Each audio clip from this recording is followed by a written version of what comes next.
एकमात्र प्रभु के चरणों का आश्रय ले लो। रात दिन गोपाल के गुणों का गायन करो। हरिराम व्यास जी कह रहे हैं बहुत करुणा सिंध प्रभु हैं, बचा लेंगे। जहां कोई सहयोगी नहीं होता वहां प्रभु होते हैं। इस बात का हृदय में जिस दिन अनुभव होगा, सोते हुए भी भजन होगा, सोते हुए नाम कीर्तन करोगे, सोते हुए लीला गायन। अरे बड़ा आनंद का विषय है, बड़ा आनंद का विषय। वो आनंद का परिचय नहीं मिला है, इसलिए अपने लोग दुखी हो जाते हैं। शरीर रोगी है, शरीर ये है वो। अरे जिस आनंद में हमारा प्रवेश करना ये मनुष्य जन्म का हेतु था, अगर उस आनंद में प्रवेश कर गए तो चाहे एक शरीर है क्या, करोड़ों हो नष्ट हो जाए तो क्या फर्क पड़ता है। करोड़ों रोग एक साथ आ जाए क्या फर्क पड़ता है। वो आनंद का स्वरूप, और वो प्राप्त करने के लिए हमें अवसर दिया है। भागो, कोई तुम्हारा सहयोगी नहीं है। यहां सिर्फ आपको अपने ही कर्मों का फल भोगना पड़ेगा।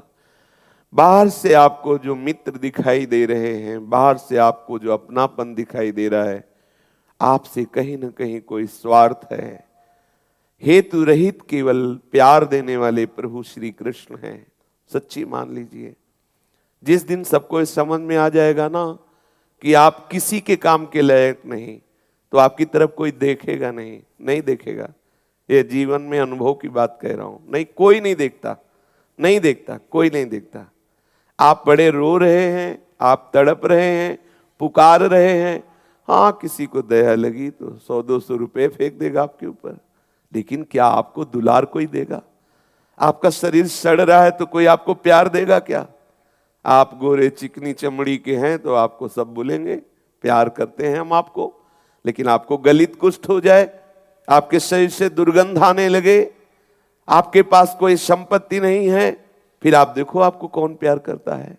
केवल कृष्ण प्यार करते हैं। अगर कोई हेतु रहित प्यार करता है प्रभु का, विश्वास मान लीजिए आगे आपको इस बात का अनुभव होगा। उस समय आपके पास समय नहीं होगा, आज आपके पास समय है। ये महापुरुष जन चीख चीख के कह रहे मन पछतई है अवसर बीते, ऐसे थोड़ी कह रहे हैं। सावधान, एकमात्र केवल उपाय है गोविंद के चरणों का आश्रय लो। बहुत कृपालु है, मान लो, सच्ची मान लो। अब हम कैसे हृदय की बात बताओ। भय मुंह बाहे हुए खड़ा है, लील जाएगा आपको। अच्छा एक बार ये हो कि चलो मरा खत्म खेल, ऐसा नहीं। फिर ऐसी पोशाक मिलेगी, योनि मिलेगी, फिर दंड, फिर जन्म, फिर मरण। कैसा ये सब, कैसा चक्र, कब तक भोगोगे, कब तक? मां के देखो उदर में आपको वास मिला इसी जन्म में, कैसी ये माया है। मुझे उस कष्ट का स्मरण नहीं कि मां के कैसी आंतों में, कैसे कैसे पदार्थों के बीच में, कैसे कैसे कुंडलाकार में रहा हूं, लेकिन कोई भय नहीं।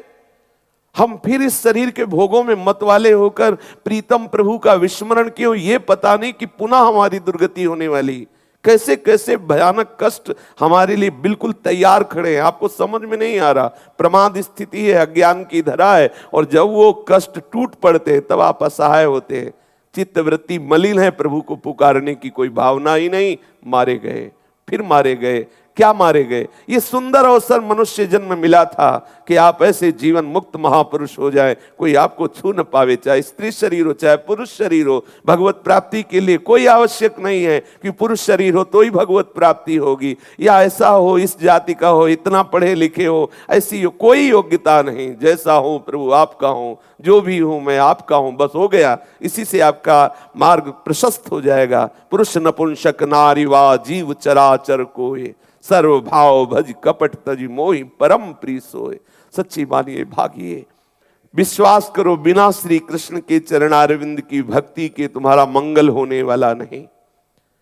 यम के द्वारे जब पहुंचोगे तब आपको पता चलेगा कितना भयानक कष्ट मिलता है।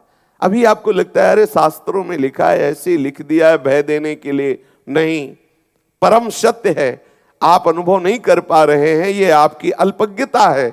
अगर विश्वास कर लो तो सत्य मान लो, ये रचना जितनी संसार की है इसको सबको भोगना पड़ेगा, सुखद हो या दुखद।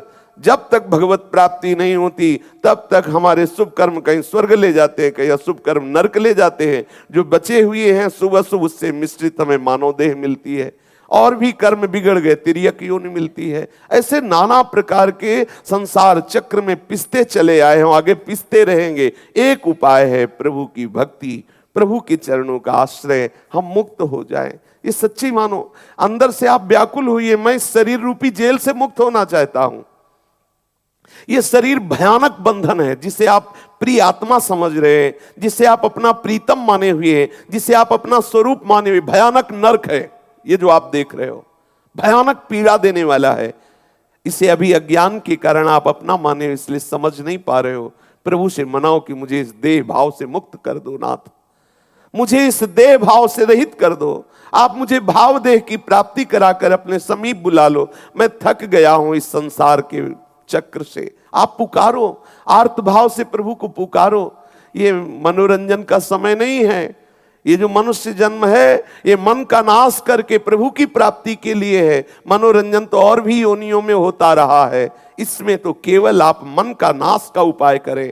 कैसे हम मन की वासनाओं को मारे, कैसे हम तृष्णा को मारे, कैसे हम भोगों के सुख की बुद्धि को मारे और सच्चिदानंद प्रभु में परम सुख है ऐसा हमारी बुद्धि निश्चय कर पावे, ऐसी धारणा कीजिए।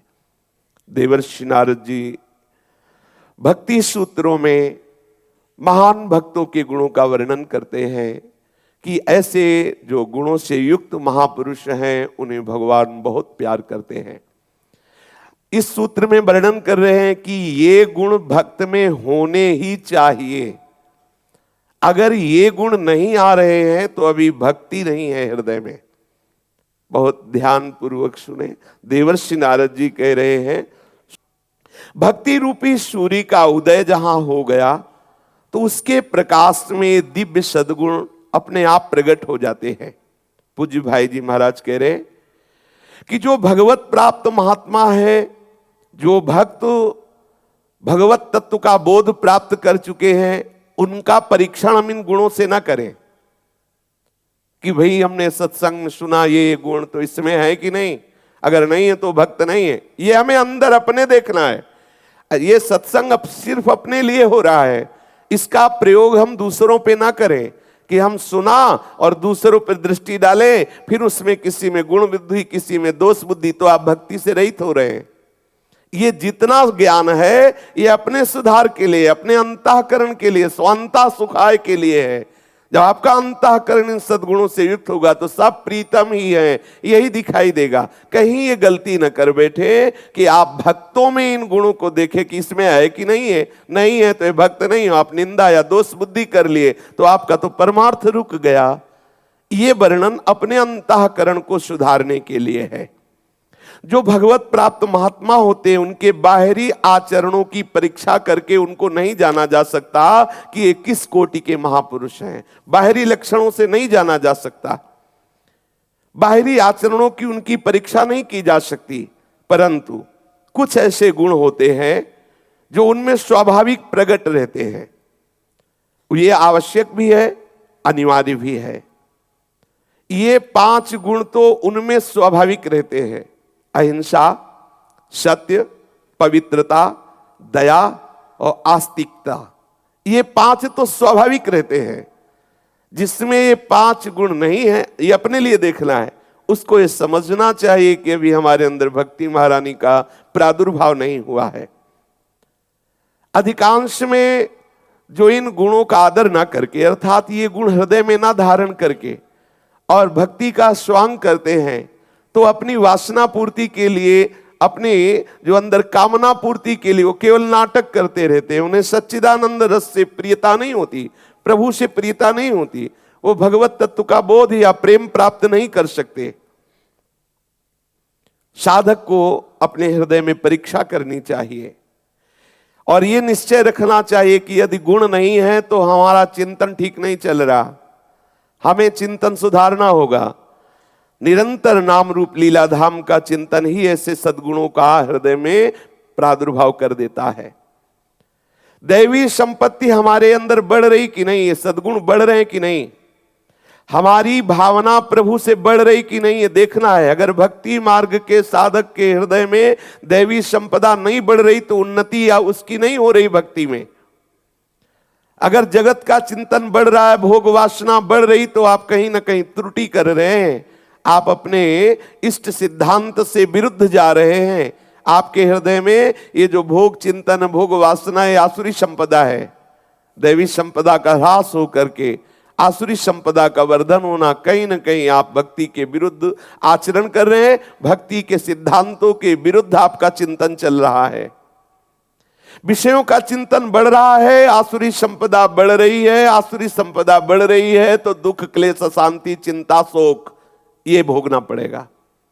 दैवी संपदा बढ़ रही है तो आनंद ही आनंद है। ये सारे सद्गुण अपने आप हृदय में प्रकाशित हो जाते हैं। उपासक को ये दोनों बातों का निर्णय हृदय में स्वयं करना है कि मेरे अंदर आसुरी संपदा बढ़ रही है अंतःकरण में या दैवी संपदा। लीला में प्रभु की आज्ञा का उनकी रुचि के अनुसार पालन करना ये सिद्धों का स्वभाव होता है। कभी वो भगवत आज्ञा के विरुद्ध नहीं चलते, लेकिन साधक को भगवत आज्ञा पालन करने का दृढ़ नियम लेना चाहिए।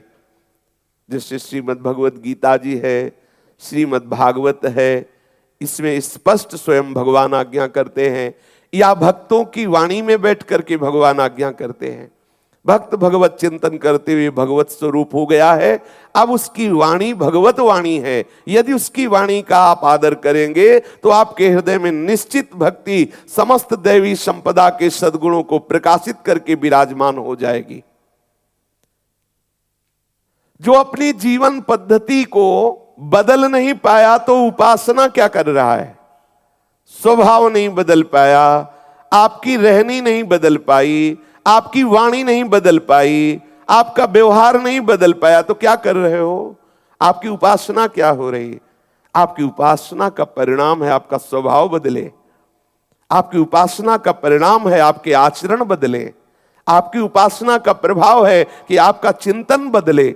यदि ये नहीं बदल रहा तो उपासना क्या? बोले हमारा स्वभाव ऐसा है, वैसे ही आचरण, वैसा ही प्रकृति का चिंतन, माया का, वैसे ही भोग भोगने का स्वभाव, तो रंग क्या आ रहा है आपके हृदय में भक्ति का? निश्चय किसी भी प्रकार की आसक्ति, ममता, कामना, वासना, अहंकार, मोह, इनको बर्दाश्त नहीं करना चाहिए। ध्यान दीजिए, भाई जी महाराज इस सूत्र की टीका कर रहे हैं। उपासक को अपने हृदय में देखना चाहिए किसी से आसक्ति है। अगर उससे आसक्ति है तो प्रभु के संबंध से है या शरीर संबंध से? यदि शरीर संबंध से है तो बर्दाश्त नहीं करना चाहिए। ये आसक्ति, कामना, वासना तभी टिकती जब उसे हम आदर देते हैं, उसको हम बर्दाश्त करते हैं। जिस दिन हम व्याकुल हो जाएंगे, बर्दाश्त नहीं करेंगे, उसी दिन नष्ट हो जाएगी आसक्ति। ये आंतरिक बात है। जिस दोष को आप बर्दाश्त कर रहे हैं, जिस गलती को, जिस शास्त्र विरुद्ध आचरण को आप बर्दाश्त कर रहे हैं, वही आपके हृदय में है। जिस दिन बर्दाश्त नहीं होगा, ऐसी व्याकुलता हो जाएगी, उसी दिन नष्ट हो जाएगा। आसक्ति, ममता, कामना, वासना, अहंकार, मोह, ये भक्ति के बहुत बड़े हानिकारक दुश्मन हैं। हमारी ममता, हमारी आसक्ति, हमारे मोह का विषय हमारे श्यामा श्याम हैं। हमारे अहंकार का विषय उनका दासत्व है। हम श्री श्यामा जू के बल अभिमानी, हम इस गर्व में रहे, हम लाडली जू के, हम प्रिया प्रीतम के। हमारा मोह कहीं शरीर संसार में, हमारी ममता कहीं शरीर संसार में, हमारी आसक्ति कहीं शरीर संसार में है क्या? यदि है तो बर्दाश्त मत कीजिए। बची कामना, वासना, तृष्णा, ये इसी शरीर आसक्ति के कारण होती है। अगर ये आप बर्दाश्त नहीं करेंगे तो कामना, वासना नष्ट हो जाएगी। बड़ा सूक्ष्म विषय है। अपने हृदय को जांचना चाहिए कि हमारी आसक्ति, हमारी ममता, हमारा मोह का विषय कोई व्यक्ति है, वस्तु है या प्रिया प्रीतम है। हमारे अहंकार का विषय सांसारिक संपत्ति, सांसारिक विद्या, रूप, यौवन अवस्था, कुल, ये है या प्रिया प्रीतम है? ये अंदर से देखना है। अगर इसका सुधार हुआ तो कामना, वासना अपने आप नष्ट हो जाएगी। क्योंकि देह भाव में, देहाशक्ति में, देह की ममता में, परिवार के मोह संबंधों में ये सारी वासनाएं बसती हैं। जो कामना होती है या किसी पारिवारिक व्यक्ति को लेकर या शरीर के राग को लेकर होती है। शरीर का राग और बाहर राग का संबंध यदि वो हटकर प्रभु के चरणों में है तो हमारे अंदर अगर कामना होगी भी तो वो प्रभु को रिझाने वाली होगी, प्रभु की प्राप्ति कराने वाली होगी, अधिक से अधिक भजन करने की कामना होगी। वासनाएं दुर्वासनाएं सब नष्ट हो जाएंगी, एकमात्र आशा लग जाएगी कब प्रिया प्रीतम मिले। उपासक को हृदय में ये जांचना चाहिए, जीवन पद्धति आपकी बदलनी चाहिए। स्वाभाविक आपका भजन में, भगवत चरणारविंद में प्रेम होना चाहिए। भजन छूटने वाले भगवत वासनाएं सब नष्ट हो जाएंगी, एकमात्र आशा लग जाएगी कब प्रिया प्रीतम मिले। उपासक को हृदय में यह जांचना चाहिए, जीवन पद्धति आपकी बदलनी चाहिए। स्वाभाविक आपका भजन में, भगवत चरणारविंद में प्रेम होना चाहिए। भजन छूटने वाले भगवत विरोधी आचरणों का आपके हृदय में असहनशीलता होनी चाहिए। असहनशीलता नहीं, मुझे बर्दाश्त नहीं, ये बात सुनना बर्दाश्त नहीं, ये क्रिया करना बर्दाश्त नहीं, ये देखना सुनना खाना पीना जो हमारे भजन विरोधी बिल्कुल बर्दाश्त नहीं होना चाहिए। तो उससे क्या होगा कि आपका राग नष्ट हो जाएगा, आसक्ति नष्ट हो जाएगी, आप प्रभु के चरणारविंद के अनुराग से युक्त होने लगेंगे। भाई जी महाराज कह रहे हैं, अगर कहीं ऐसा लगे कि अमुक के संग से हमारा भजन छूट रहा है, अमुक के संग से हमारे अंदर भागवतिक स्वभाव, भागवतिक चिंतन ये छूटकर विषय चिंतन, विषय आसक्ति बढ़ रही है, तो तत्काल हट जाना चाहिए। प्रभु को प्रणाम करके, उनका बल लेकर के तत्काल उससे संबंध हटा लेना चाहिए, चाहे वो कोई भी हो। ये जीवन केवल प्रभु के लिए है, कोई भी संबंध हो। गोस्वामी जी आदेश करते, तजिए ताहि कोटि बैरिशम जद्य परम स्नेही। ऐसे स्थल को छोड़ दे, ऐसे संबंध को छोड़ दे, ऐसी वस्तु को छोड़ दे, ऐसे व्यक्ति को छोड़ दे जिससे प्रभु का विस्मरण हो रहा है, जो हमारे प्रभु के संबंध में हमारा स्वभाव बिगाड़ रहा है, हमारी भक्ति को बाधित कर रहा है। हमें नहीं संबंध रखना। भरत जी, प्रहलाद जी, विभीषण जी, श्री गोपीजन इसके उदाहरण हैं, जहां उनकी इष्ट प्रियता में जिनसे बाधा हुई तत्काल उनका त्याग कर दिया। चाहे वो माता हो, पिता हो, भाई हो, पति हो, पुत्र हो, यदि वो हमारे भगवत भाव में विरोध पैदा करता है तो हमारा है ही नहीं। सदाचार नीति का पालन तब तक हम करेंगे जब तक हमारी भक्ति का विरोध नहीं है। यदि भक्ति का विरोधी है तो हमें उस सदाचार से भी मतलब नहीं, उस नीति से भी मतलब नहीं, उस प्रीति से भी मतलब नहीं जो हमारे प्रीतम की प्रीति में बाधा कर दे। ये हृदय में बैठालने का विषय है, इससे हमारा हृदय भक्ति रंग से युक्त हो जाएगा। हमें उस नीति को भी स्वीकार नहीं करना, उस सदाचार को भी स्वीकार नहीं करना, उस प्रीति को भी स्वीकार नहीं करना जो हमारे इष्ट के भाव में विरोध पैदा कर दे। बोले ऐसी नीति है, वो नीति हमारे किस काम की? सो सब धर्म करम जर जाऊ, जहां न राम पद पंकज भाऊ। मेरे प्रभु के प्यार में बाधक बन जाए ऐसा मुझे सिद्धांत भी नहीं चाहिए। इसीलिए वेदानपि सन्यस्त सा केवलम अवच्छिन्न अनुरागम लभते, वो वेद का भी त्याग कर देता है। न लाज तीन लोकन की, न वेद को कहो करे। जो नीति, जो सिद्धांत हमारे प्रीतम के प्यार में बाधक हो जाए उसको प्रीति न काहू की कान विचारे। मार्ग अपमार्ग बिथकित मन को अनुसरत निवारे, प्रीति न काहू की कान विचारे। हमारे प्रीतम के प्रेम में वृद्धि हो, ऐसे व्यक्ति का संग, ऐसे वस्तु का सेवन, ऐसे स्थान का सेवन, ऐसा हमारा संबंधी यदि हमारे प्रीतम के प्रेम में बाधा हो जाए, वो संबंध, वो स्थान, वो वस्तु, वो व्यक्ति त्याज्य है, कोई भी हो, तजिए ताहि कोटि बैरिशम यद्य परम स्नेही। हमें नहीं स्वीकार करना हृदय से वो मेरा है। मेरे प्रीतम के नाम रूप लीला धाम की अवहेलना करे, मेरे प्रीतम के प्यार में वो अश्रद्धा रखे और हम उसे अपना प्रेमी माने, अपना संबंधी माने। कैसे हम भक्त हैं, कैसे हम भगवत प्रेम मार्ग के पथिक हैं। पूज्य भाई जी महाराज व्याख्या कर रहे सूत्र की। सारे विधि निषेध प्रभु की चरण प्राप्ति के लिए है। यदि प्रभु की चरण प्राप्ति में कोई विधि निषेध बाधा करे तो विधि निषेध का भी त्याग कर दे। शास्त्र विधि निषेध की ही आ गया, ये करना चाहिए, ये नहीं करना चाहिए। और जब उपासक प्रेम लक्ष्य बना लेता है तो करनी अकरनी दो विधि भूले, विधि निषेध सब रहे धरे, नर हरिदास ते भय बावरे, जे यह प्रेम प्रवाह परे। क्या करना चाहिए, क्या नहीं करना चाहिए, क्या विधि है, क्या निषेध, दोनों को प्रणाम करे। केवल एक ही विधि है, प्रीतम का सतत अनुराग भरा स्मरण, लीला गायन सेवन सब निषेध, और केवल एकमात्र रसिक अनन्य निशान बजायो, एक श्याम श्यामा पद प्रीति, श्री हरिवंश चरण निज सेवक, विचले नहीं छाणी रस रीति। विचलित नहीं होना, अपने प्रीतम को केवल दिया। ये प्रेम का परम महामहिमामय मार्ग है। जो व्यक्ति, जो वस्तु, जो संबंध, जो सिद्धांत हमारे प्रभु के प्रेम में बाधा पहुंचा दे, हम तत्काल उसका त्याग करते हैं। और समस्त सिद्धांतों का एक ही फल है, प्रभु से प्रेम हो जाना। इसीलिए सब संपूर्ण शास्त्रवेत्ता महापुरुष उसकी जय जयकार करते हैं। जिसके हृदय में गोविंद के प्रति, किशोरी जी के प्रति अपनापन हो गया, प्यार हो गया, उसने सब सिद्धांतों का फल प्राप्त कर लिया।